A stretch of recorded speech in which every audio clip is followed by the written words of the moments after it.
as we learn about abiding in Christ, और जैसा कि हम सीख रहे हैं मसीह में बने रहने के विषय में, I'd like us to read John 15 verses 1 to 17 one more time. हम लोग फिर से एक बार यूहन्ना रचित सुसमाचार उसका 15वां अध्याय 1 से 17 आयत तक हम लोग इसे पढ़ेंगे। I know we read it last evening, जरूर हमने कल की शाम इसे पढ़ा था, but let's read it again. लेकिन हम लोग फिर से इसे पढ़ेंगे। John chapter 15 यूहन्ना 15 अध्याय verses 1 to 17. उसका 1 से 17 आयत। We'll read it in Hindi, please. हम हिंदी में इसे पढ़ेंगे। यहाँ ऐसा लिखा है, यीशु सच्ची दाखलता, सच्ची दाखलता मैं हूँ और मेरा पिता किसान है। जो डाली मुझ में है और नहीं फलती उसे वो काट डालता है, और जो फलती है उसे वो छांटता है ताकि और फले। तुम तो उस वचन के कारण जो मैंने तुमसे कहा है शुद्ध हो। तुम मुझ में बने रहो और मैं तुम में। जैसे डाली यदि दाखलता में बनी ना रहे तो अपने आप से नहीं फल सकती, वैसे ही तुम भी यदि मुझ में बने ना रहो तो नहीं फल सकते। मैं दाखलता हूँ, तुम डालियाँ हो। जो मुझ में बना रहता है और मैं उसमें, वो बहुत फल फलता है, क्योंकि मुझसे अलग होकर तुम कुछ भी नहीं कर सकते।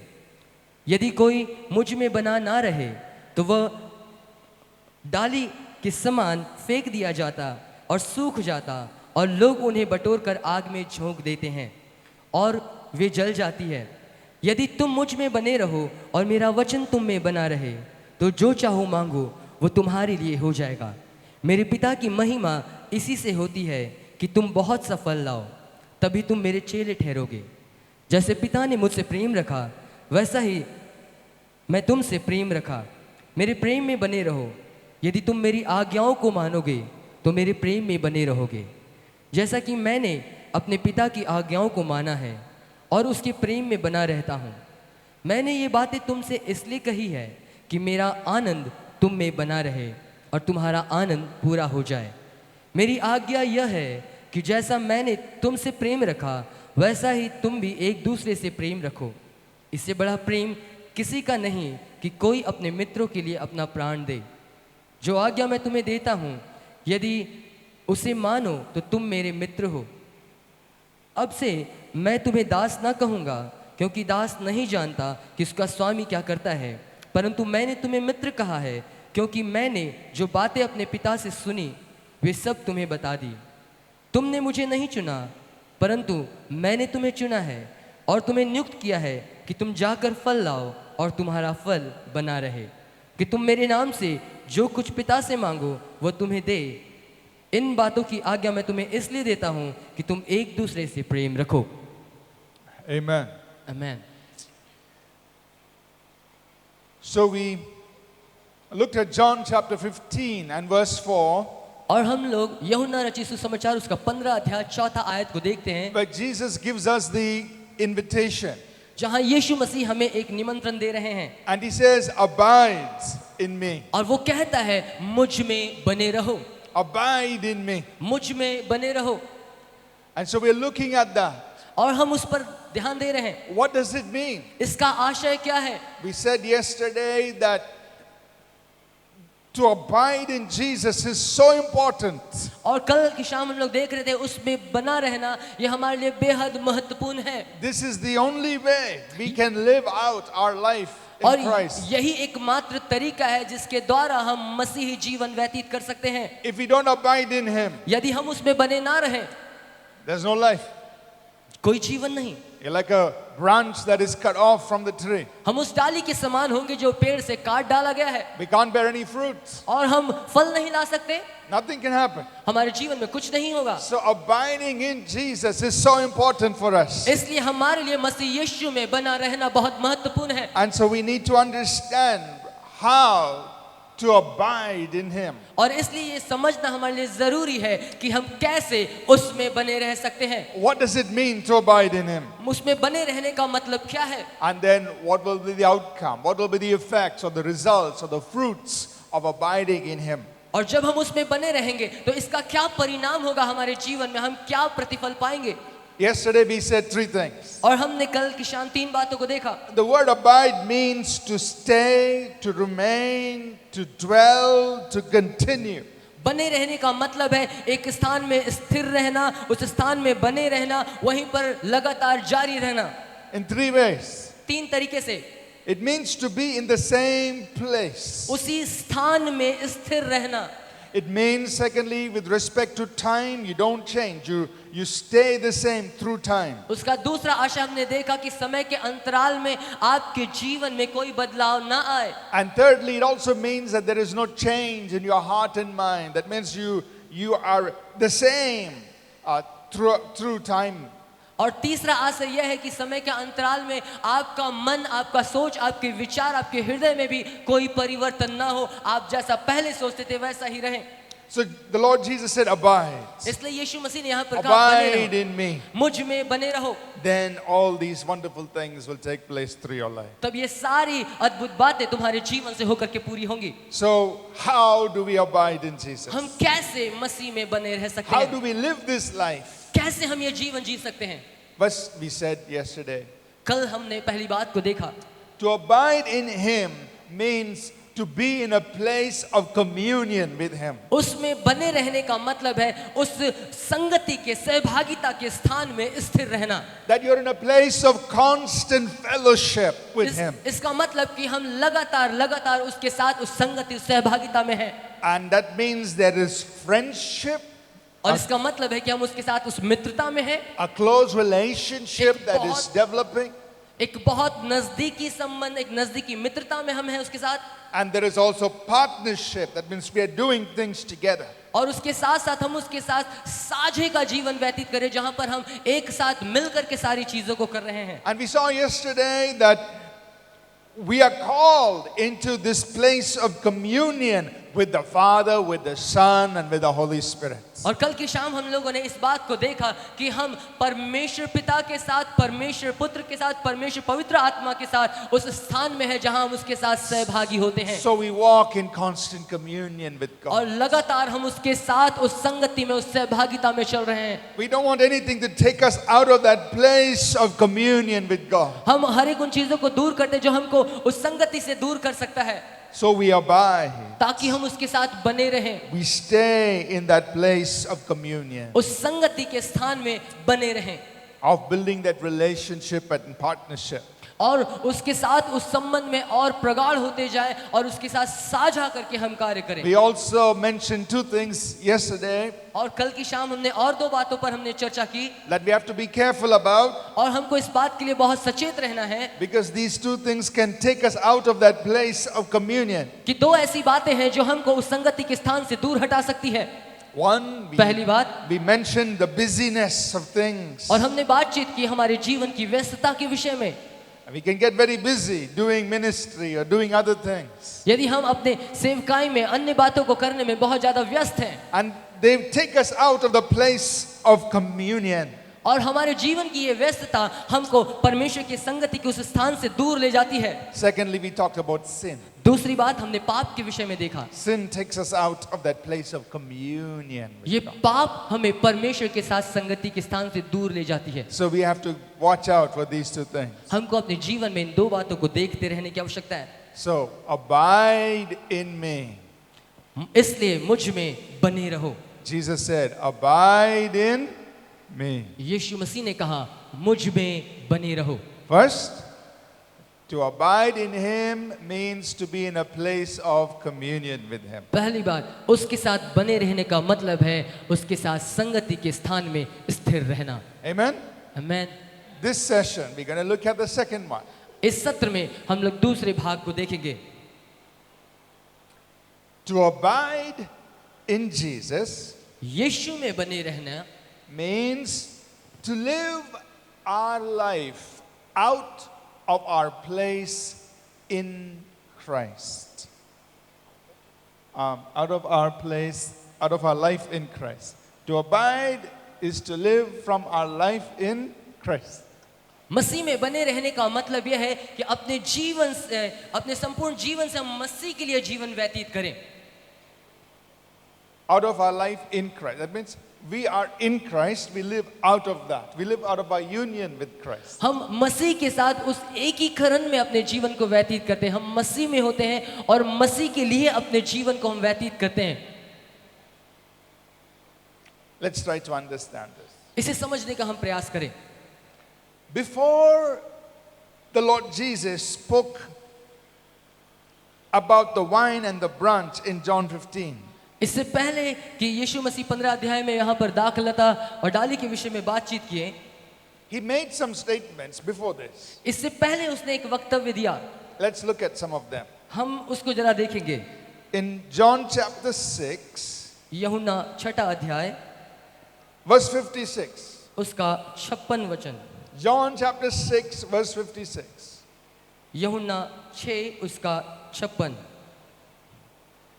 जो मेरा मांस खाता और मेरा लहू पीता है वो मुझ में स्थिर बना रहता है और मैं उसमें। Let's read it one more time. फिर से एक बार हम इसे पढ़ेंगे। John 6, 56. Everybody, you have your Bibles? सभी के पास अपनी बाइबल है, आप वहां देखें। Yes, John 6, 56. Let's read it यूहन्ना one more 6 time. 56 यहाँ लिखा है, जो मेरा मांस खाता और मेरा लहू पीता है वो मुझ में स्थिर बना रहता है और मैं उसमें। What did Jesus say? यीशु ने क्या कहा? You must eat my flesh and drink my blood. तुम्हें मेरा मांस खाना और मेरा लहू पीना जरूरी है, Then you will abide in me. तब तुम मुझ में स्थिर बने रहोगे। What does this mean? इसका मतलब क्या है? Now, some people immediately would think, oh, he's talking about the Holy Communion. You know, you eat a wafer and drink some juice. और हम अचानक इस विषय पर जब सोचते हैं, हमें स्मरण आता है, ओ ये तो प्रभु भोज के विषय में कहा गया है जहाँ पर हम रोटी और दाख रस लेते हैं। That is only an expression. वो सिर्फ एक प्रकटीकरण है। But what is Jesus actually meaning here? लेकिन वास्तव में इसका क्या अर्थ है? He says, you have to eat my flesh and you have to drink my blood. Then you will abide in me. तुम्हें मेरा मांस खाना और मेरा लहू पीना जरूरी है, तभी तुम मुझ में बने रह सकोगे। What is he saying? वो क्या कह रहा है? Let's think about it in a very simple way. बहुत सरल तरीके से आइए हम इसका ध्यान करें। What is eating and drinking? ये खाना और पीना क्या है? It is the source of our nourishment, of our life. ये हमारे पोषण का, हमारे जीवन का एक स्रोत है। So, essentially what Jesus is saying, वास्तविक रीति से जो मुख्य तौर पर यीशु कह रहे हैं वो यह है, you must draw your life from me. तुम्हें अपना जीवन जो है वो मुझसे निकालने की आवश्यकता है, मुझसे लेने की आवश्यकता है। When he says you have to eat me and drink me, what's he saying? जब वो इस बात को कह रहा है कि तुम्हें मेरा मांस खाना और मेरा लहू पीना है, It means your life, your nourishment, your sustenance is coming from him. इसका मतलब यह है कि तुम्हारे जीवन का पोषण वो मुझसे आ रहा है। And if your life is like that, if you're living life like that, यदि तुम इस प्रकार अपना जीवन जी रहे हो, where you are eating his flesh and drinking his blood, meaning your life is coming from him, जबकि तुम उसका मांस खा रहे हो, उसके लहू में से पी रहे हो, इसका मतलब उसका पोषण तुम्हारे जीवन में आ रहा है। then he says, then you are abiding in me. तब वो कहता है, तब जा करके तुम मुझ में स्थिर हो। Do you understand this? क्या आप इसे समझ रहे हैं? Only few hands, I don't know. कुछ ही हाथ दिखाई दे रहे हैं। Did you understand it? Yes or no? क्या आप समझ रहे हैं इसे? Yeah, he said, you have to eat my flesh, you have to drink my blood, then you abide in me. उसने कहा तुम्हें मेरा मांस खाना होगा, मेरा लहू पीना होगा, तब जाकर के तुम मुझ में स्थिर बने रह सकते That हो। means your life is coming from him. इसका मतलब आपका जीवन उससे आ रहा है। What sustains you is coming from him. जो आपको स्थिर बनाए रखा हुआ है वो उससे अर्थात यीशु से आ रहा है। You see, that's how Jesus himself lived. और यीशु मसीह स्वयं इसी प्रकार से अपना जीवन जिया। In John chapter 4, यूहन्ना 4 में हम देखते हैं, look at verse 34. उसका 34वां वचन को देखें। This is how Jesus himself lived. इसी प्रकार से यीशु भी अपना जीवन व्यतीत किया। What did he say in John 4:34? यूहन्ना 4:34 में वो क्या कहता है? लिखा है, यीशु ने उनसे कहा, मेरा भोजन यह है कि अपने भेजने वाले की इच्छा के अनुसार चलूं और उसका काम पूरा करूं। He said, my food, it's to do the Father's will. वो कहता है मेरा भोजन यह है कि मैं अपने भेजने वाले अपने पिता की इच्छा को पूरी करूं। Amen? आमीन। That's how he lived his life. इस प्रकार से वो अपना जीवन जिया। His life came from the Father. उसका जीवन पिता से आ रहा था। So now he's telling you and me how we must abide in him. अब वो मुझसे और आपसे कह रहा है कि हमें कैसे उसमें बने रहने की आवश्यकता Our है। life comes from him. हमारा जीवन उससे आ रहा है। Then let's turn to John 14 और उसके बाद हम यूहन्ना 14 देखते हैं and we'll read verse 20. और उसका 20वां आयत को हम लोग देखते हैं। John 14 यूहन्ना 14 verse 20. उसका 20 वचन। उस दिन तुम जानोगे कि मैं अपने पिता में हूँ और तुम मुझ में और मैं तुम में। He's saying at that day. और वो कहता है उस दिन। What's he talking about? वो किसके विषय में बातें कर रहे हैं? He's talking about the time after his death and resurrection and ascension. और वो जो समय जब वो गाड़ा गया और जी उठा उसके बाद उसका स्वर्गारोहण हुआ। That means after he goes to heaven, इसका मतलब उसके स्वर्ग जाने के उपरांत he sends the Holy Spirit. उसने पवित्र आत्मा को भेजा। He says, at that time, you are going to understand something. उस समय तुम कुछ बातों को समझने जा रहे हो।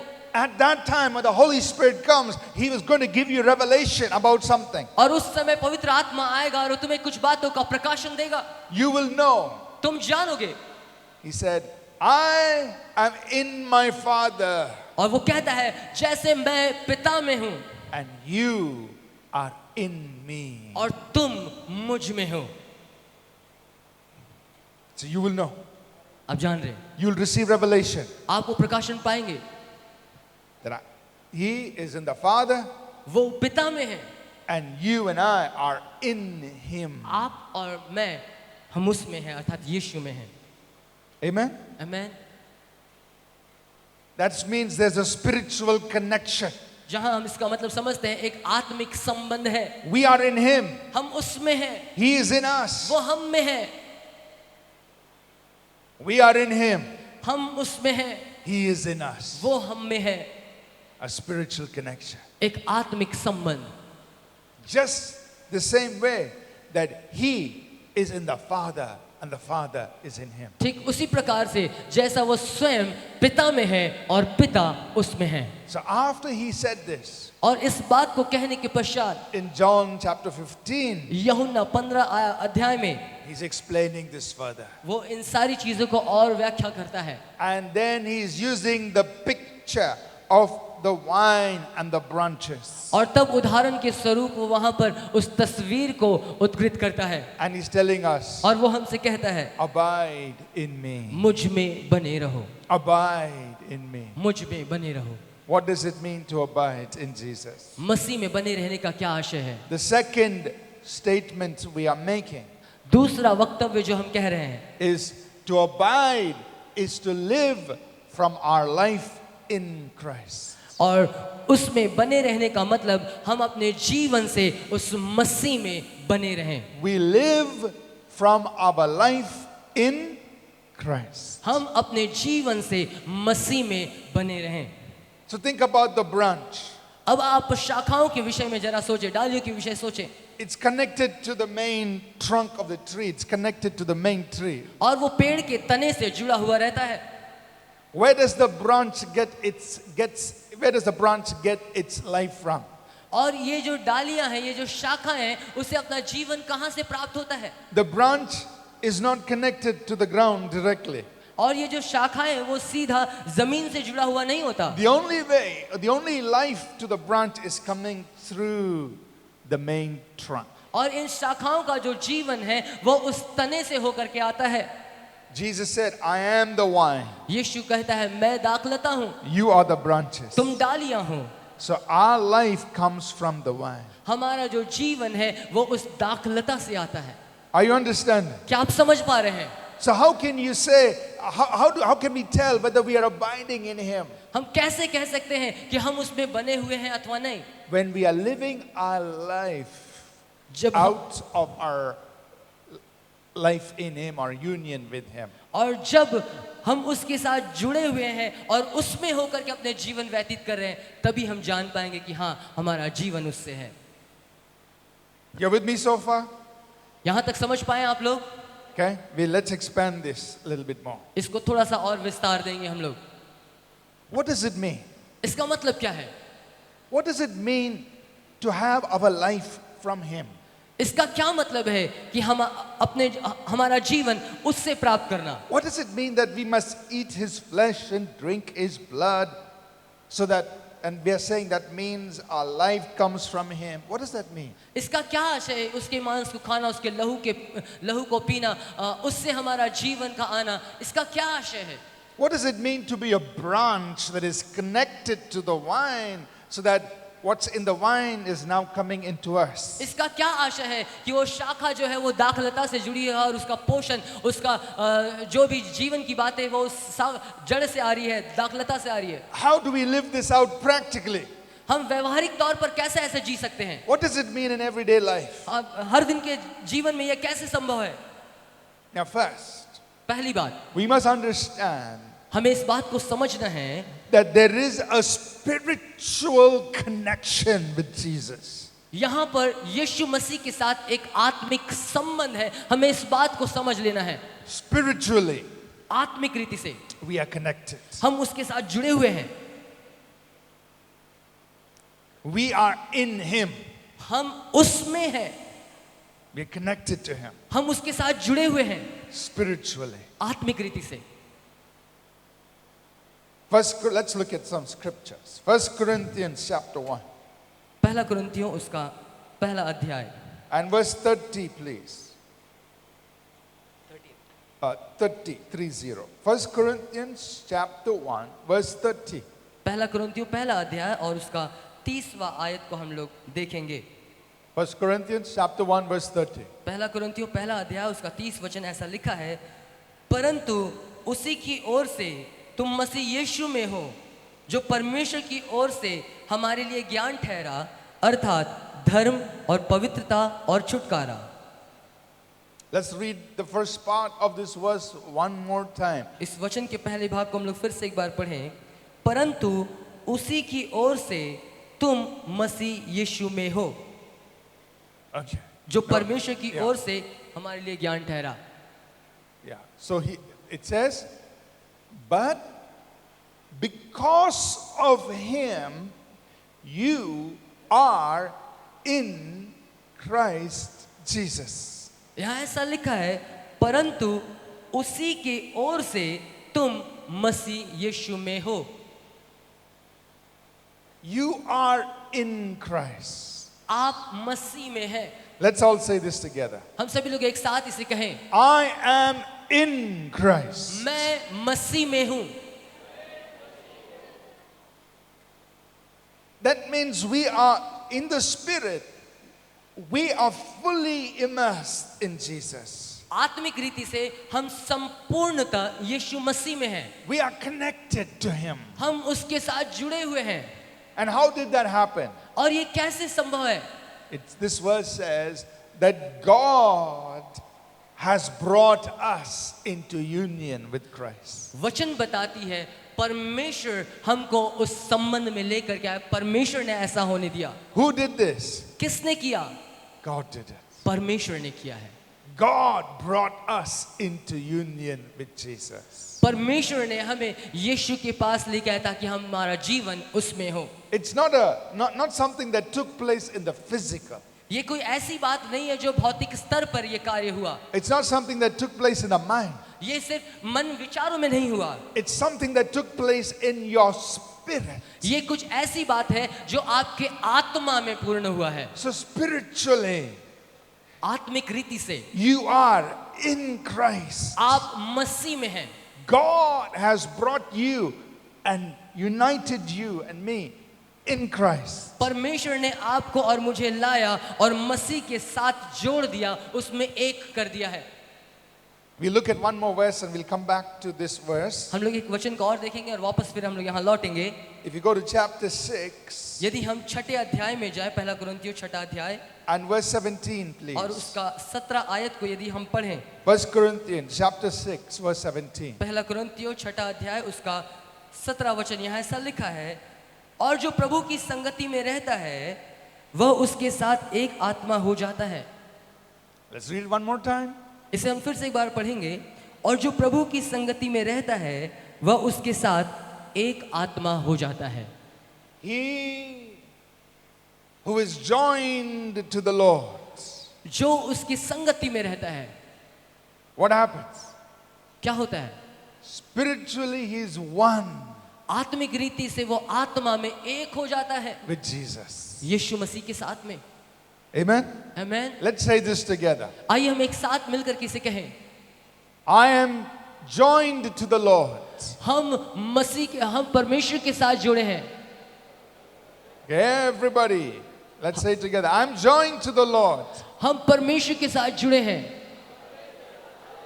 And I'm spiritually one with Him. और आत्मा में उसके साथ एक है। Amen? आमीन। So spiritually, we are connected with Jesus. हम आत्मिक तौर से यीशु के साथ हम जुड़े हुए हैं। He who is joined to the Lord is spiritually one with Him. वो जो परमेश्वर के साथ संगति में बना रहता है वो उसके साथ एक आत्मा हो जाता है। So in your spirit, आपकी आत्मा में you are connected with Jesus. आप यीशु के साथ जुड़े हुए हैं। Jesus is the vine, यीशु दाखलता है we are the branches. और हम शाखाएं हैं। The branches have to be connected to the vine. शाखाओं के लिए जरूरी है कि वो दाखलता से जुड़ा रहे। Where are you connected to the vine? आज आप कहाँ दाखलता से जुड़े हुए हैं? In your spirit. अपने आत्मा में। Amen? आमीन। So that means His life is flowing to you, to me, इसका मतलब यह है in our कि spirit. उसका जीवन आप में और मुझ में, हमारे जीवन में वो बह रहा है आत्मा में। His life, उसका जीवन, everything He has, हर वो बात जो उसके पास है, His wisdom, उसकी बुद्धिमत्ता, His righteousness, उसकी धार्मिकता, His life उसका जीवन is flowing to you वो आप में बह रहा है, in your spirit. आपके आत्मा में। He is the vine. वो दाखलता है, You are the branch. आप डालियां हैं, You are connected to Him. आप उससे जुड़े हुए हैं।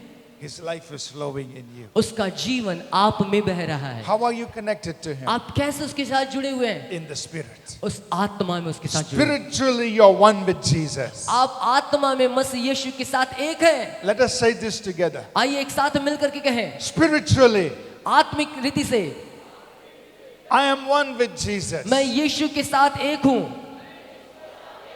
Spiritually, आत्मा में I am connected to Jesus. मैं यीशु के साथ जुड़ा हुआ हूँ।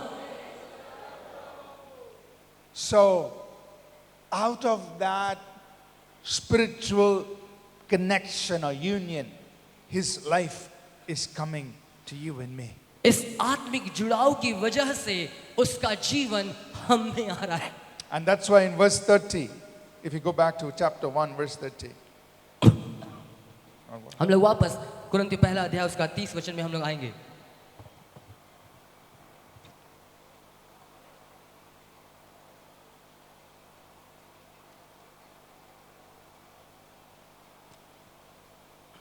Let's read 1 Corinthians 1:30 again. आइए हम लोग फिर से पहला कुरिन्थियों 1 उसका 30 वचन को हम लोग पढ़ेंगे। परंतु उसी की ओर से तुम मसीह यीशु में हो जो परमेश्वर की ओर से हमारे लिए ज्ञान ठहरा, अर्थात धर्म और पवित्रता और छुटकारा। So notice what this verse is saying. अब ध्यान दें यहाँ पर ये वचन क्या कह रहा है। It says God has brought us into Christ. यहाँ पर लिखा है परमेश्वर ने हमें मसीह में लाया। And then what happened? और क्या होता है? Christ became for us. परमेश्वर मसीह यीशु हमारे लिए हो गया। He's become for us wisdom from God. वो हमारे लिए परमेश्वर की ओर से बुद्धिमत्ता हो गया। That means His wisdom is now being supplied to अब यहाँ us. पर क्या लिखा है? उसकी बुद्धिमत्ता हमें प्रदान की गई। Christ became for us righteousness from God. मसीह हमारे लिए परमेश्वर की ओर से वो धार्मिकता बन गया। Are you seeing that? क्या आप इसे देख पा रहे हैं? Yes or no?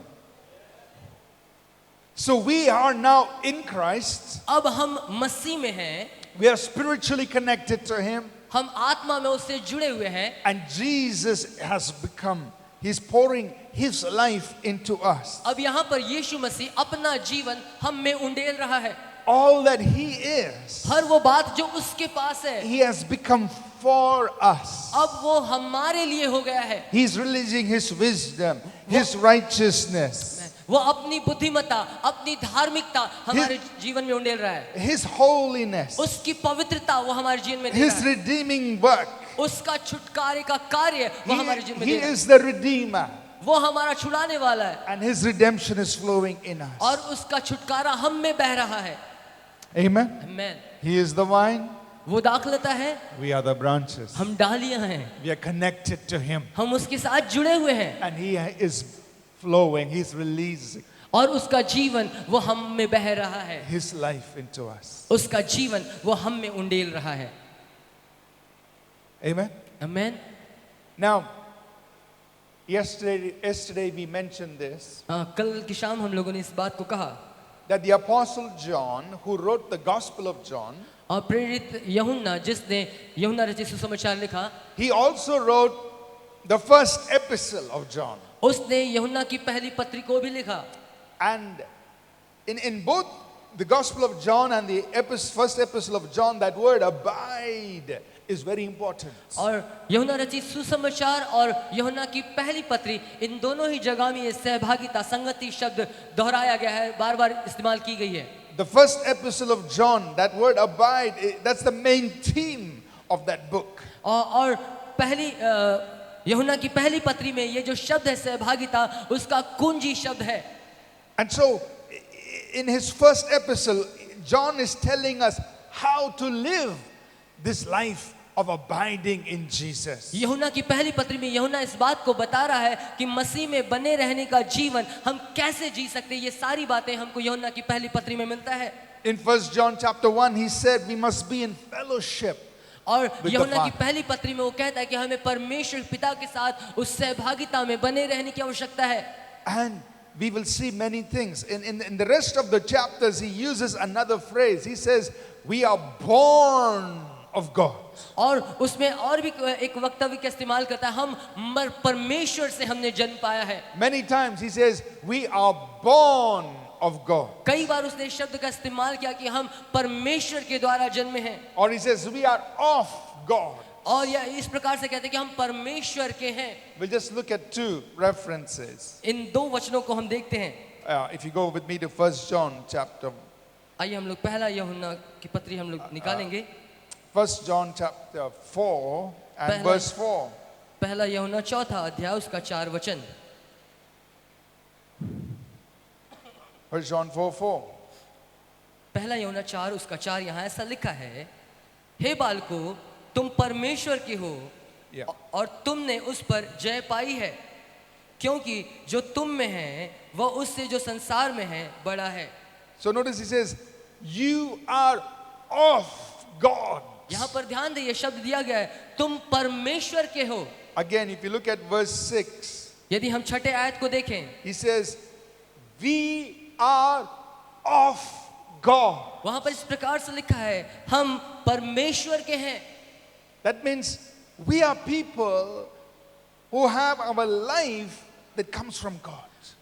ये वचन इस प्रकार से कह रहा है, हम वे लोग हैं जिसका जीवन परमेश्वर से आता है।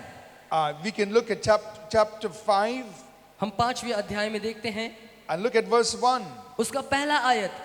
He says, whoever believes that Jesus is the Christ is born of God. यहाँ लिखा है, जिसका ये विश्वास है कि यीशु ही मसीह है, वो परमेश्वर से उत्पन्न हुआ है। You believe in the Lord Jesus Christ. आप यीशु मसीह पर विश्वास करते हैं, You are born of God. आप परमेश्वर से जन्मे हैं। That means your life comes from Him. इसका मतलब यह है कि आपका जीवन उस परमेश्वर से है। His life and His nature is in you, उसका जीवन, उसका स्वभाव आपके भीतर है, in your spirit. आपके आत्मा में। You're born of God. आप परमेश्वर के जन्मे हैं। And that's what enables us to abide in Christ. और यही बात हमको योग्य बनाती है कि हम उसमें बने रहें। Which is what we are saying is, to abide means to live from our life in Christ. और उसमें बने रहने का मतलब है अपने जीवन से उस मसीह में बने रहना, to live from this place इस स्थान में जीवन व्यतीत करना, of our life in Christ. अपना जीवन मसीह में होकर। Amen? Amen. Now, how does this play out? How does this work out in everyday life? और ये हर दिन के व्यवहारिक जीवन में कैसे लागू होता है? In every situation, हर एक परिस्थिति में you and I, we must abide in Jesus. मुझे और आपको मसीह के साथ बने रहना है। To abide means we are living out of our life in Christ. और बने रहने का मतलब है कि अपने जीवन से मसीह में होकर के अपने जीवन को व्यतीत करना, वो जीवन जो परमेश्वर से आता है। We're not depending on the things of the flesh. हम शरीर की बातों पर निर्भर नहीं है। Yes, we have to be responsible and we have to do the things in the flesh or whatever we need to take care of physically. हाँ जरूर, भौतिक रीति से हमारे पास में हमारी जिम्मेदारी, हमारे कार्य, हमें उन्हें पूरा करना है। But you're not limited to that. लेकिन हम सिर्फ उसी बात करने के लिए नहीं जीवन व्यतीत करें। Yes, we have to use our mind. हाँ जरूर, हमें अपनी बुद्धि का इस्तेमाल करना है। God has given us a mind, we have to use it. परमेश्वर हमें बुद्धि दिया है ताकि हम इसका इस्तेमाल करें। But we are not limited to that. लेकिन हम इस पर आधारित ना हो। We are abiding in Jesus. हम मसीह में बने हुए हैं।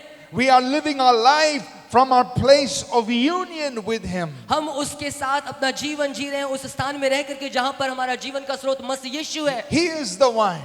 वो दाखलता है, His life is flowing in. उसका जीवन हम में बह रहा है। So now we tap into what is there in the Spirit. और वो सारी बातें हम में है जो उसमें है। We are not limiting ourselves to the natural. और हम सिर्फ भौतिक बात के लिए अपने जीवन को सीमित नहीं कर रहे हैं। We're not limiting ourselves to our minds. हम अपनी बुद्धि पर अपने जीवन को सीमित नहीं कर रहे हैं।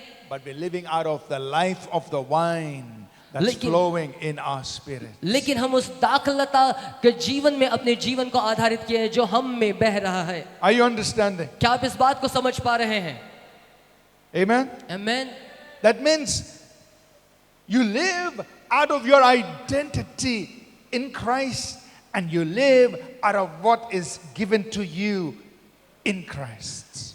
इसका मतलब यह है कि आप अपने जीवन के परिचय से बाहर आकर के आप मसीह में अपना जीवन व्यतीत कर रहे हैं और ये जीवन जो आपको मसीह से प्राप्त होता है।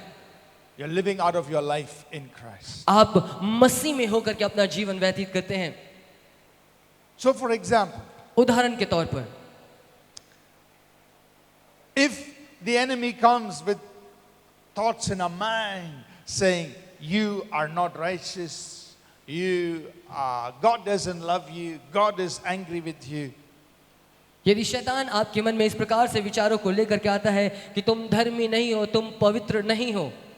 See, that's one of the ways the enemy attacks us. और इस प्रकार से शैतान हमारे शत्रु हमारे जीवन में आक्रमण करता है। He is the accuser of the brethren. और वो जो अपने भाई पर दोष लगाने वाला है। He brings thoughts of condemnation, he brings thoughts of accusation. वो आपके जीवन में दोषारोपण करेगा, वो आपके जीवन में दोष लगाएगा। Now you don't respond to it in the natural. और आप भौतिक रीति से आप उसका प्रत्युत्तर नहीं दे रहे हैं। There's nothing you can try to do.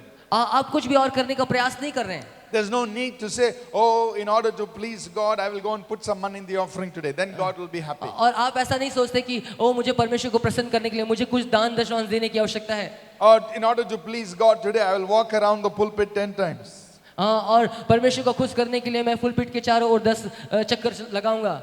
You don't need to do anything in the natural. और आपको भौतिक रीति से ऐसा करने की आवश्यकता नहीं है। You are living out of your life in Christ. आप मसीह के जीवन से अपना जीवन व्यतीत कर रहे हैं। You're living out of your identity in Christ. आप मसीह में अपने पहचान के साथ जीवन व्यतीत कर रहे हैं। We just read in the scriptures. अभी थोड़ी देर पहले हमने वचन में पढ़ा। In 1 Corinthians chapter 1 verse 30. पहला कुरिन्थियों पहला अध्याय उसका 30 वचन इस प्रकार कहता है। It says we are in Christ. हम मसीह में हैं। And Christ has become to us righteousness. और मसीह हमारी धार्मिकता बन गया।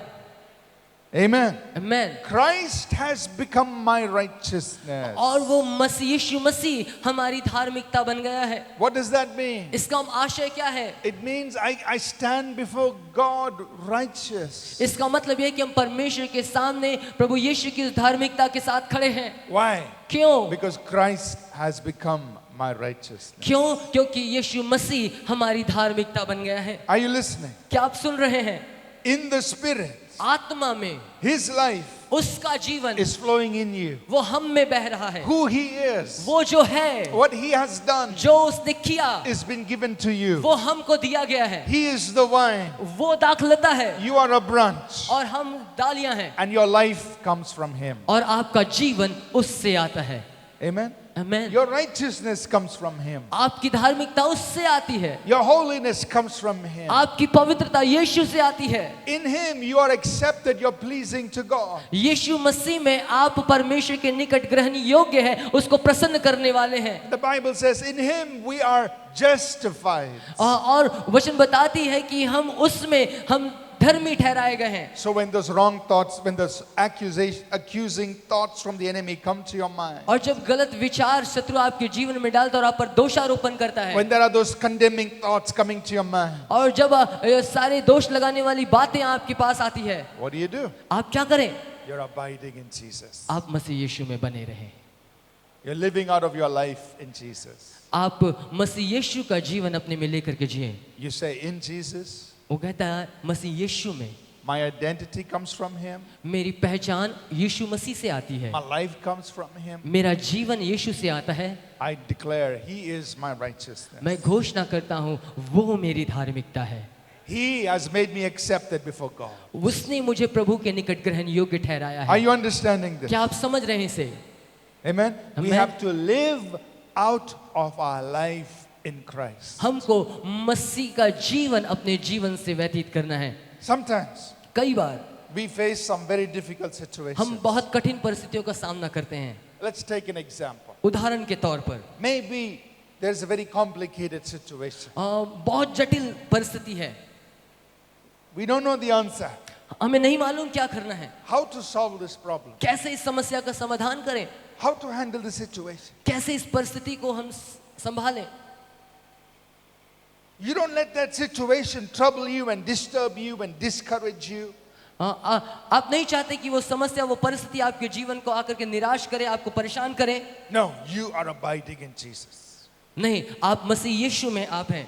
You are living your life from that place of union with Him. आप वो जीवन जी रहे हैं जहां पर आप मसीह यीशु के साथ जुड़े हुए हैं। He is the vine, you are a branch of the vine. वो दाखलता है और आप उसमें जुड़ी हुई दाखलता है। What's in Him is flowing in you. जो उसमें है वो आपके अंदर बह रहा You are है। spiritually connected to Him. आत्मिक रीति से आप उससे जुड़े हुए हैं। In the natural, you may be facing a problem. हो सकता भौतिक स्तर में आप समस्या का सामना कर रहे In हैं। the natural, there may be a very difficult situation. हो सकता भौतिक स्तर में बहुत जटिल समस्या है It seems like you can't do anything. और ऐसा लगता है कि आप वहां कुछ नहीं कर पा रहे In हैं your mind, you say, God, I have no answer for this. और आपका बुद्धि कह रहा है कि प्रभु इसके लिए मेरे पास कोई उत्तर नहीं। But in your spirit, लेकिन आत्मा में you are connected to Jesus. आप मसीह यीशु के साथ जुड़े हुए हैं। In your spirit, you are one with Him. आप आत्मा में उसके साथ एक आत्मा है। In your spirit, you're abiding in Him. आत्मा में आप उसके साथ बने हुए हैं। He is the vine. वो आप में You're दाखलता है you're a branch on the और vine. आप डालियां हैं। You can draw wisdom from Him. You can draw wisdom from Him. आप उससे उस बुद्धिमत्ता को प्राप्त कर सकते हैं। Are you understanding? क्या आप समझ रहे हैं? We just read from 1 Corinthians 1 verse 30 अभी हमने पढ़ा पहले कुरिन्थियों 1 अध्याय उसके 30 वचन में that God has brought us into Christ. परमेश्वर ने हमें मसीह यीशु में लेकर के आया And Christ has become for us wisdom from God. और प्रभु यीशु मसीह हमारे लिए परमेश्वर की ओर से बुद्धिमत्ता बन गया। Does God have wisdom to solve your problem? उस परमेश्वर के पास बुद्धि है आपकी समस्या का समाधान करने के लिए। Does He have wisdom to solve your problem? Yes or no? है या नहीं? Yes, of course. And that wisdom is available to you and me. और वो परमेश्वर की बुद्धिमत्ता मेरे और आपके लिए उपलब्ध है। In the Spirit. आत्मा में And so, if we are living a life of abiding in Jesus, यदि हम मसीह यीशु के साथ उस जीवन में बने हुए हैं, it means we are living our life out of Him. इसका मतलब हम प्रभु यीशु का वो जीवन अपने जीवन में धारण किए हुए हैं। We are drawing our life, our sustenance from Him. हम अपने जीवन को बनाए रखने के लिए जो आवश्यक बातें हैं वो मसीह यीशु से प्राप्त कर रहे हैं। We are eating His flesh and drinking His blood. हम उसके मांस को खा रहे हैं और उसके लहू को पी रहे हैं। That means our life comes from Him. इसका मतलब हमारे जीवन का पोषण उससे अर्थात यीशु से आता है। And even in this situation, और इस परिस्थिति में भी where it may seem very difficult, जो बहुत कठिन दिखाई पड़ रहा है, His wisdom flows into our spirit. उसकी बुद्धिमत्ता वो हमारे जीवन में बहती है And He teaches us. और वो हमें सिखाती है। This is how you go through it. ये इस प्रकार से तुम्हें इससे पार होना है, This is how you solve the problem. इस प्रकार से तुम्हें इसका समाधान करना है। Are you listening? क्या आप सुन रहे हैं? Let's turn to Colossians chapter 2, please. आइए हम लोग निकालेंगे कुलुस्सी की पत्री उसका दूसरा अध्याय। We're going to read 2 verses. हम लोग 2 वचनों को देखेंगे। Colossians chapter 2. कुलुस्सी उसका दूसरा अध्याय We'll read verse 3 and verse 10. और उसका Verse 3 and verse 10, please. हम लोग 2 वचन को देखेंगे, वर्स 3रा आयत और 10वां आयत। ऐसा लिखा है 3रा आयत, जिसमें बुद्धि और ज्ञान जिसमें बुद्धि और ज्ञान के सारे भंडार छिपे हुए हैं। और 10वां वचन ऐसा लिखता है, और तुम उसी में भरपूर हो गए हो जो सारी प्रधानता और अधिकार का शिरोमणि है। Notice verse 3. तीसरे आयत को ध्यान दें, In whom, जिसमें, that means in Christ, इसका मतलब मसीह यीशु में, there are all the treasures of wisdom and knowledge. वहां पर बुद्धि और ज्ञान के सारे भंडार छिपे हैं। In Christ, मसीह में there are all the treasures of wisdom and knowledge. बुद्धि और ज्ञान के सारे भंडार छिपे हुए हैं। Amen? Amen. And you are in Him. और आप उसमें हैं, You are abiding in Him. आप उसमें बने हुए You are हैं, spiritually connected to Him. आप आत्मा में उससे जुड़े हुए हैं। And what is in Him? और उसमें क्या है? All the treasures of wisdom and knowledge. हर प्रकार की बुद्धि और ज्ञान का भंडार है। Are you listening? क्या आप सुन रहे हैं? And His life is flowing in you. और उसका जीवन वो आप में बह रहा है। He is the vine, you are the branch. वो दाखलता है और आप डालियां हैं। You are spiritually connected to Him. आप आत्मा में उससे जुड़े हुए हैं And in Him और उसमें are all the treasures of wisdom and knowledge. बुद्धि और ज्ञान के सारे भंडार भरे पड़े हैं। So when you're faced with a difficult situation, और जब आप कठिन परिस्थिति का सामना करते हैं you live your life out from Him. और आप अपना जीवन मसीह यीशु में जब व्यतीत करते हैं, Say, Lord, give me the wisdom I need. और तब आप उसे कहते हैं, प्रभु मुझे बुद्धिमत्ता दीजिए, Give me the solution I need प्रभु मुझे समाधान दीजिए for this situation. इस परिस्थिति के लिए। I'm in you. I'm abiding in you. मैं आप में बना हुआ हूँ। Look at verse 10. हम लोग 10वें आयत को देखेंगे। It says, you are complete in Him. यहाँ ऐसा लिखा है, और तुम उसी में भरपूर हो गए हो। Let's say this together. एक साथ हम लोग मिलकर के कहेंगे, I am complete in Him. मैं उसमें भरपूर हूँ। Look at it one more time. Colossians 2 verse 10. हम लोग कुलुस्सी 2 उसका 10 को हम लोग फिर से एक बार देखेंगे। It says, you are complete in Him. वहां लिखा है, तुम उसमें भरपूर हो, परिपूर्ण हो। Let's say it together. एक साथ कहें, I am complete in Him. मैं उसमें परिपूर्ण हूँ। What does that mean? इसका क्या मतलब है? You look at this bottle. इस बोतल को देखें, It's half empty. ये आधा खाली है। That word complete means to fill up.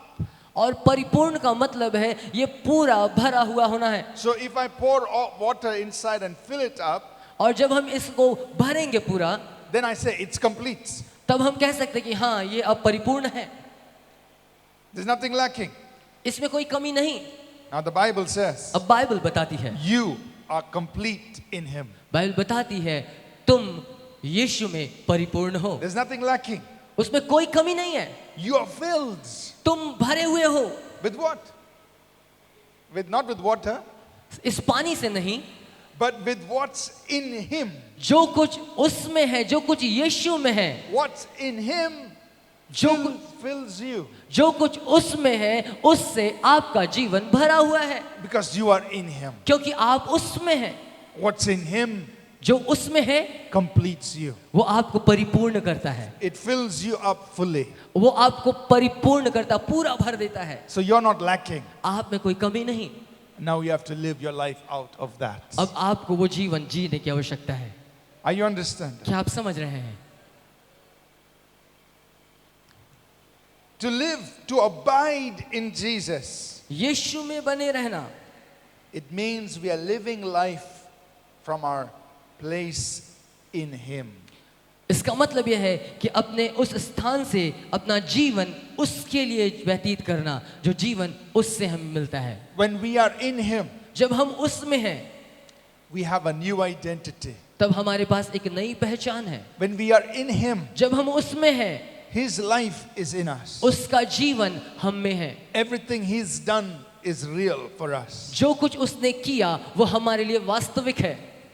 Let's just talk about two more situations before we close this session. इससे पहले कि हम समाप्त करें, आइए दो बातों पर और हम चर्चा करें। What is ours in Christ?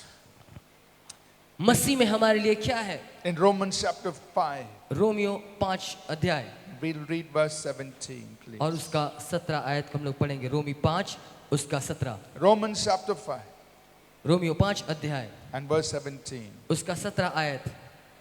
क्योंकि जब एक मनुष्य के अपराध के कारण मृत्यु ने उस एक ही के द्वारा राज्य किया, तो जो लोग अनुग्रह और धर्म रूपी वरदान बहुतायत से पाते हैं, वे एक मनुष्य के अर्थात यीशु मसीह के द्वारा अवश्य ही अनंत जीवन में राज्य करेंगे। It's telling us what we have in Jesus. ये हमें ये बता रहा है कि यीशु मसीह में हमारे पास क्या है।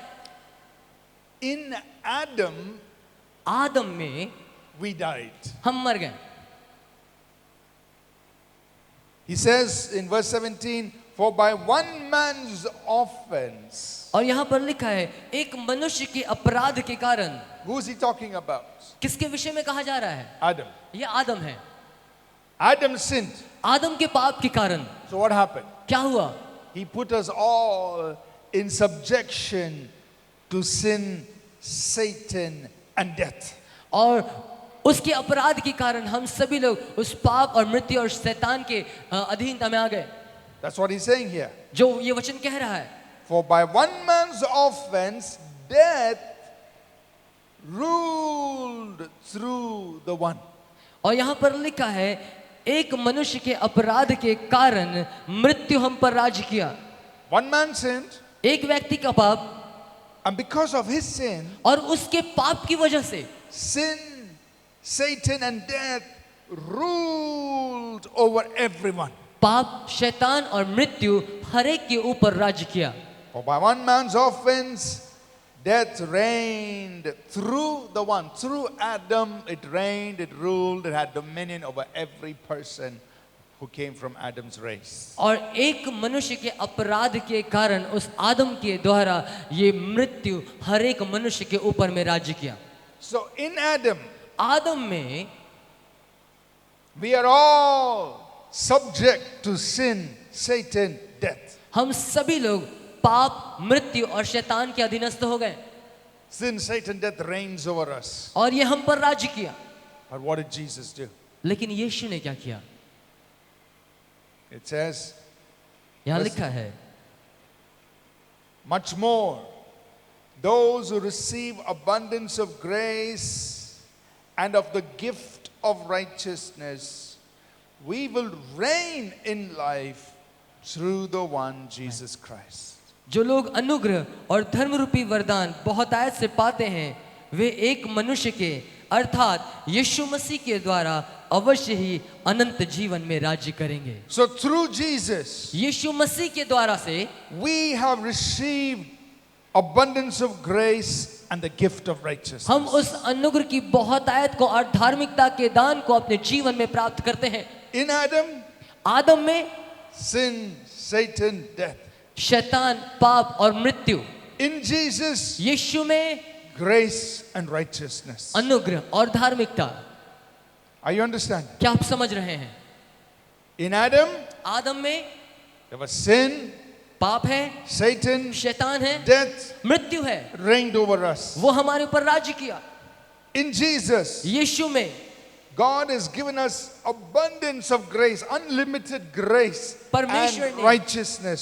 परमेश्वर ने असीमित अनुग्रह हमारे जीवन पर दिया और अपनी धार्मिकता हमें दी। So let's say this together. आइए एक साथ हम इसे कहें, I am in Jesus मैं यीशु में हूँ and I have received और मैंने abundance of grace and righteousness. अनुग्रह की बहुतायत और धार्मिकता को प्राप्त किया। But then, what does God want us to do now? अब परमेश्वर क्या चाहता है कि हम करें? He's given us abundant grace and righteousness. उसने अनुग्रह की बहुतायत हम पर की और अपनी धार्मिकता दी। What do we do with that? हम इसका क्या करें? He says here in verse 17, यहाँ 17 आयत आगे लिखता है, we will reign in life. और यहाँ लिखा है हम अनंत जीवन में राज्य करेंगे।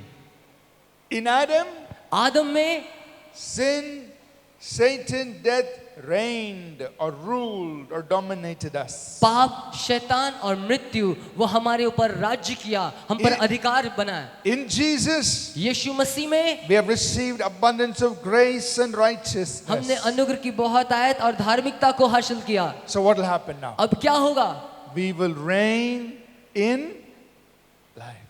हम उसमें होकर के राज्य करेंगे। अब We will reign in life. और हम अनंत जीवन में राज्य करेंगे। So how do you apply this? और इसको आप कैसे अपने जीवन में लागू करेंगे? We are abiding in Jesus. हम यीशु में बने हुए हैं। We are living out of our life in Him. हम अपने जीवन से उसके जीवन को जी रहे हैं। In this world, इस संसार में Jesus said we will have tribulation. यीशु ने कहा है कि दुख और सताव है So there will be all kinds of situations that come against और us. बहुत सारी परिस्थितियां हमारे विरुद्ध आ खड़ी होंगी। Difficulties, समस्याएं, challenges, चुनौतियां all kinds. और बहुत सारी चीजें, But we are abiding in Jesus. लेकिन हम मसीह यीशु में बने हुए हैं। We are living out of our life in Him. हम उसमें उसका जीवन व्यतीत कर रहे हैं। In every situation, हर एक परिस्थिति में we know we have received abundance of grace हम जानते हैं हमने उस अनुग्रह की बहुतायत को ग्रहण किया and the है gift of righteousness. और उसकी धार्मिकता हमारे पास है And we will reign. और हम राज्य करेंगे। We will reign. हम राज्य करेंगे। We will reign हम राज्य करेंगे। in every situation. हर परिस्थितियों के ऊपर हम राज्य करेंगे। Amen. आमीन। So inside you, आपके जो भीतर you have the heart of a conqueror. और एक विजेता का हृदय है। You have the spirit of a conqueror. आपके अंदर एक विजेता का आत्मा है You know that God will cause you to triumph. और आपको यकीन है कि परमेश्वर आपको जयवंत बनाएगा। You know that God will cause you to rule and reign. और आप यकीन करते हैं कि परमेश्वर आपको राज्य करने के लिए अधिकारी ठहराएगा You're living out of your life in Christ. और आप मसीह यीशु का जीवन अपने जीवन से जिएंगे। You are abiding in Jesus. आप उसमें बने हुए हैं You're not going to let the situation, the circumstance dominate you. और आप उन परिस्थिति के अपने ऊपर हावी होने नहीं देंगे। In Adam, आदम में sin and death and those reigned over us, those dominated us. आदम में पाप, शैतान और मृत्यु ने हम पर राज्य किया, But in Christ, लेकिन मसीह यीशु में we reign, हम जीतेंगे, we dominate, हम राज्य करेंगे, we rule. हम राज्य करेंगे। Are you understand? क्या आप समझ रहे हैं? समझ रहे हैं या न समझ रहे हैं? You're understanding? क्या आप समझ रहे हैं? So, we have to live out of our life in Christ. और हम उसका जीवन अपने जीवन में जिए।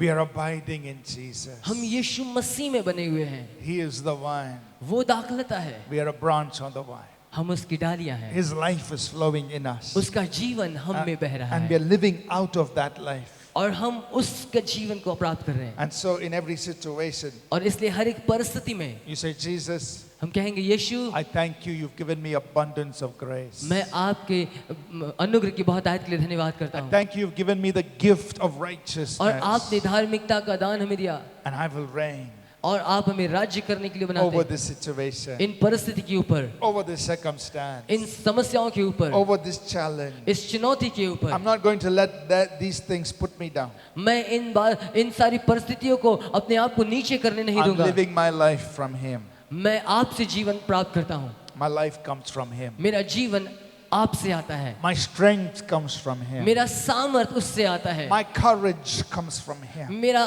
ताकत उससे आता My है wisdom comes from मेरी Him. बुद्धि उससे आती है I'm spiritually connected मैं to आत्मिक रीति Jesus. से यीशु के साथ जुड़ा हुआ हूँ Amen. Amen So you're abiding in Him. आप उसमें बने हुए You're हैं living out of your life in आप Jesus. उसका जीवन अपने आप में जी रहे हैं One last situation. अंतिम परिस्थिति को हम देखेंगे One last situation. अंतिम बात When we face sin, जब हम कहते हैं पाप when we face temptation,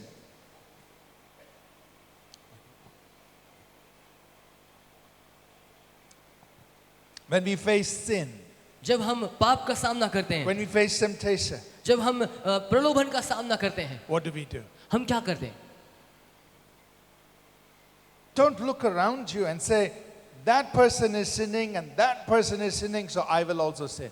आप पलट करके ये ना कहें कि वो पाप करता है वो पाप करता है इसलिए हम भी पाप करें No, you cannot live like that. हम ऐसा नहीं कर सकते You're abiding in Jesus. आप यीशु मसीह में बने हुए हैं You're living your life from Him. आप उसका जीवन अपने से होकर के जी रहे हैं You have to live out of your identity and you have to live out of your life in Jesus. आपको मसीह में अपनी नई पहचान के अनुसार अपना जीवन व्यतीत करना है You can't live like the other people in the world. आप संसार के अन्य लोगों के समान अपना जीवन नहीं जी सकते They are not abiding in Jesus. वो यीशु मसीह में बने हुए नहीं हैं They don't have what you have. उनके पास वो बातें नहीं जो आपके पास में है They are not spiritually connected to Jesus. वे यीशु के साथ आत्मिक रीति से जुड़े हुए नहीं हैं But you are spiritually connected to लेकिन Jesus. आप आत्मिक रीति से यीशु के साथ जुड़े हुए हैं And so you have to live out of your life in और Him. इसलिए आपको अपना जीवन उसमें जीने की आवश्यकता है So when you face sin, तब जब आप पाप का सामना करें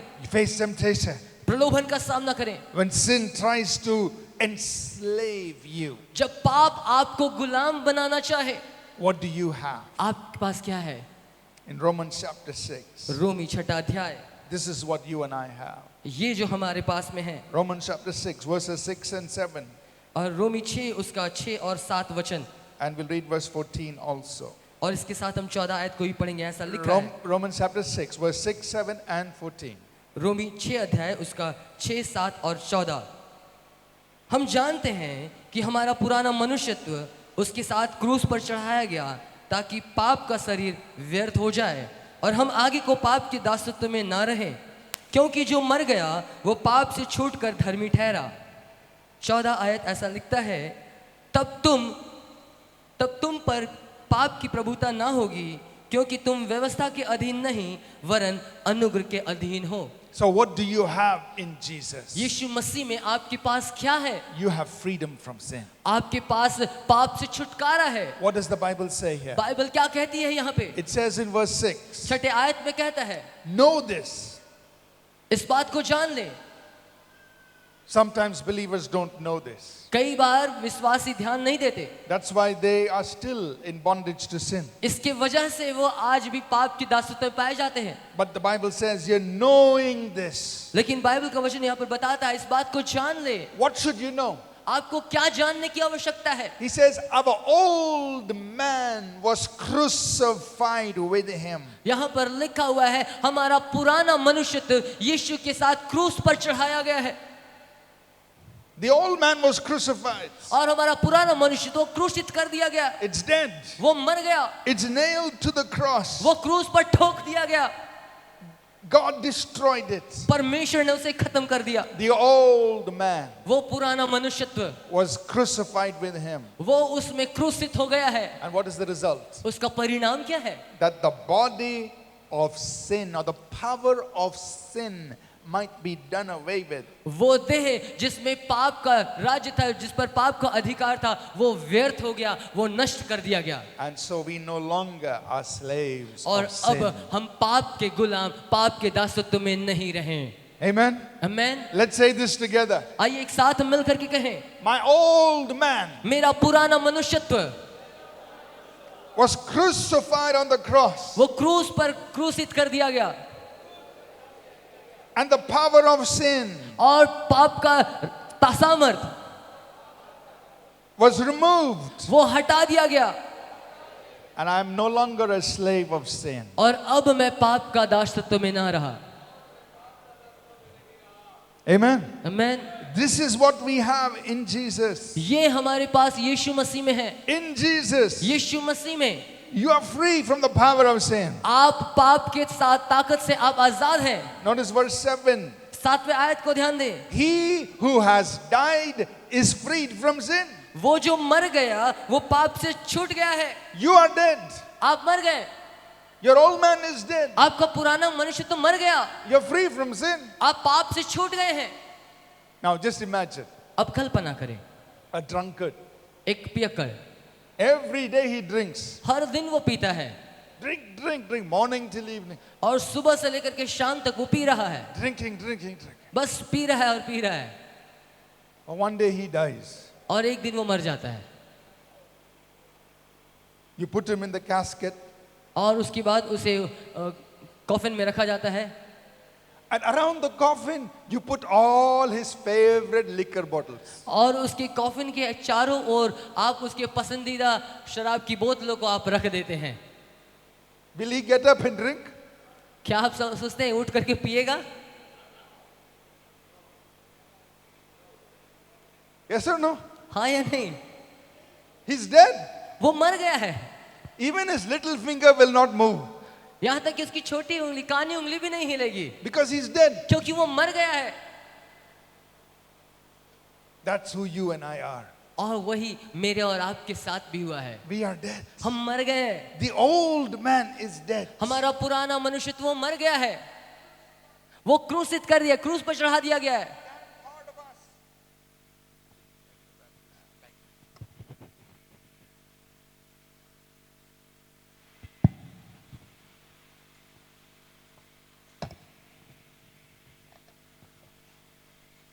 Thank you.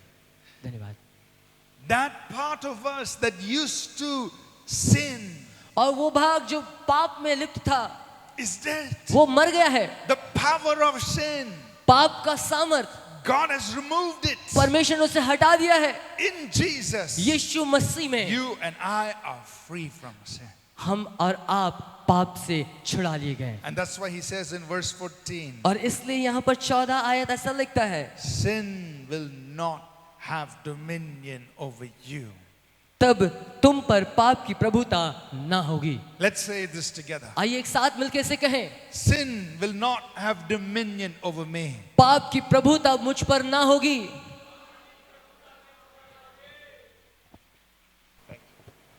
Thank you. Let's say it one more time. आइए फिर से एक बार कहें, Sin will not have dominion over me. पाप की प्रभुता मुझ पर ना होगी।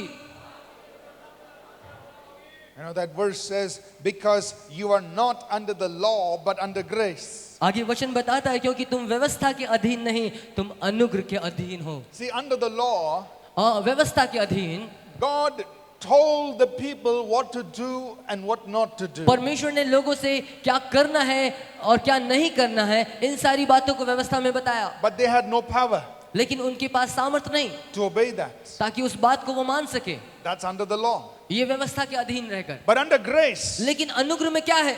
God does the work. परमेश्वर ने उसके कार्य को कर दिया, God says, I'll do the work for you. और परमेश्वर कहता मैं तुम्हारे लिए कार्य करता हूँ, I will break the power of sin. मैं पाप के सामर्थ को खत्म करूंगा, I will set you free from the power of sin. पाप के सामर्थ से मैं तुम्हें आजाद करूंगा, I'll do the work. मैं तुम्हारे लिए कार्य करूंगा। Now you just live out of what I have done for you. और जो तुम्हें बस देखना है कि मैंने तुम्हारे लिए क्या कुछ किया है, That's grace. ये अनुग्रह है। Are you understanding? क्या आप समझ रहे हैं? So, when you face temptation. जब हम प्रलोभन का सामना करते हैं, I don't know what kind of temptation, मुझे नहीं मालूम, कई प्रकार के प्रलोभन हो सकते हैं, but when you face temptation, लेकिन जब हम प्रलोभन का सामना करते हैं, when sin tries to come knocking at the door, जब पाप आपके जीवन में आता है और खटखटाता है, don't excuse yourself. अपने आप को आप बहाना ना मारे। God is not going to stop you from sinning.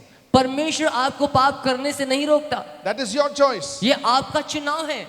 Temptation will always come.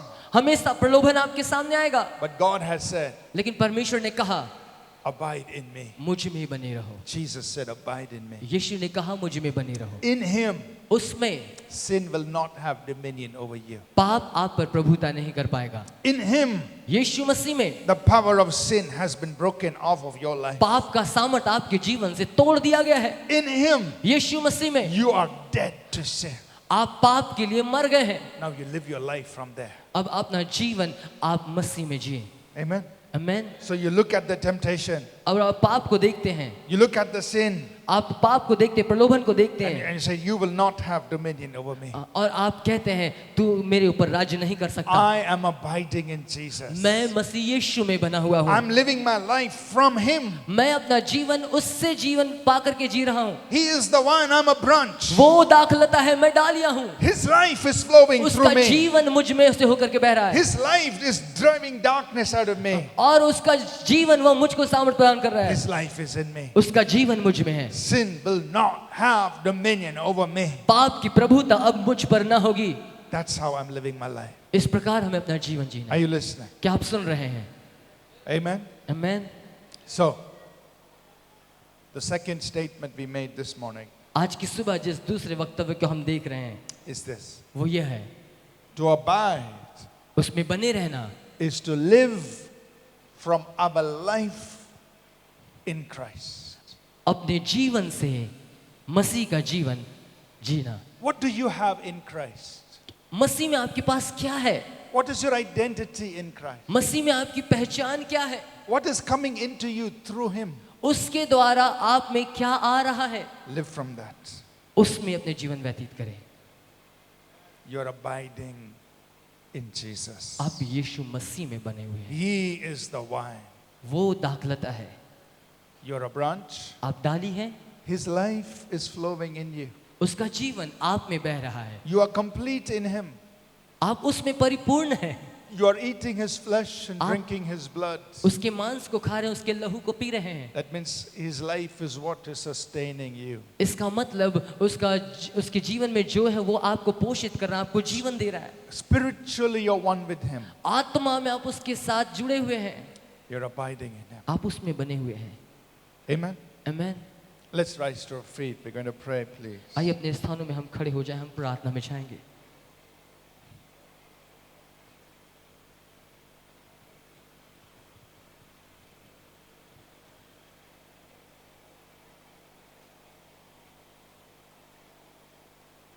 I want you to take some time आइए हम थोड़ा सा समय लें and just ask the Lord और प्रभु से हम पूछें, to help you understand this truth, प्रभु इस सच्चाई को समझने में हमारी to सहायता करें, receive revelation आपके प्रकाशन को प्राप्त करने में of this truth.